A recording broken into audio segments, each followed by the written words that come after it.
Government priority programmes ఏదైతే ఉన్నాయో అవన్నీ కూడా ప్రాపర్గా ప్రజలకు వెళ్ళే విధంగా మనం అన్నీ కూడా ప్రాపర్గా ప్లాన్ చేసుకోవాలి.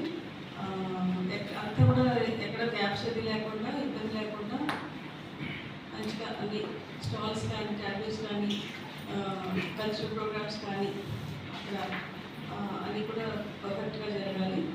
తర్వాత ఇంకొక విషయం ఏంటంటే విఐపీస్ని ఇన్వైట్ చేసినప్పుడు public representatives, eminent personalities, society contribute చేసే వ్యక్తులు, తర్వాత డిపార్ట్మెంట్ సబ్జెక్ట్ వైజ్ కొంతమంది అవార్డీస్ ఉంటారు కదా, వారిని కూడా మీరు మనం ప్రత్యేకంగా పిలవాల్సి ఉంటుంది. ఎడ్యుకేషన్లో కానీ అగ్రికల్చర్లో కానీ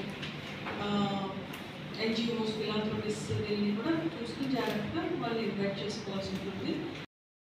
ఈ ప్లాస్టిక్ అనేది కొంచెం అది మనం టేకప్ చేయబోతున్నాము. ప్లాస్టిక్ కొంచెం మనం తగ్గించుకోవాలి. ఎక్కడ వీలైతే అక్కడ ముఖ్యంగా ఈ బాటిల్స్ అండ్ వాటర్ ప్యాకెట్స్ ఇవన్నీ కూడా దానికి ఆల్టర్నేటివ్ అరేంజ్ చేయాల్సి ఉంటుంది.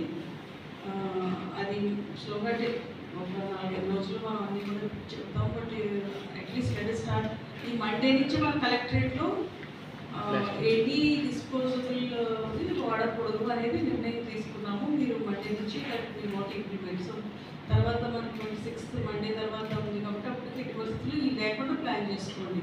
Disposable plates, coffee cups, water packets, ముఖ్యంగా ఈ బాటిల్స్ ఇవి లేకుండా చూసుకోవాలి.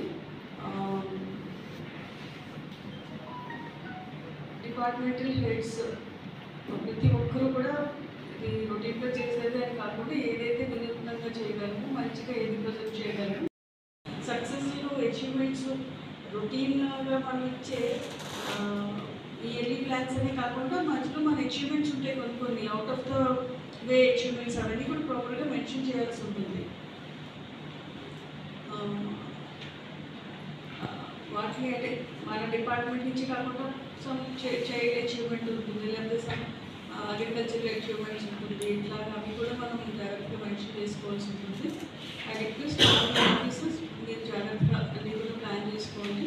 శ్రద్ధ పెట్టి వినూత్నంగా ఇన్నోవేటివ్గా మన ఫస్ట్ రిపబ్లిక్ డే గవర్నమెంట్ కొత్త గవర్నమెంట్ వచ్చింది కాబట్టి దానికి తగ్గట్టు మనం ఏర్పాట్లు చేసుకోవాల్సి ఉంటుంది.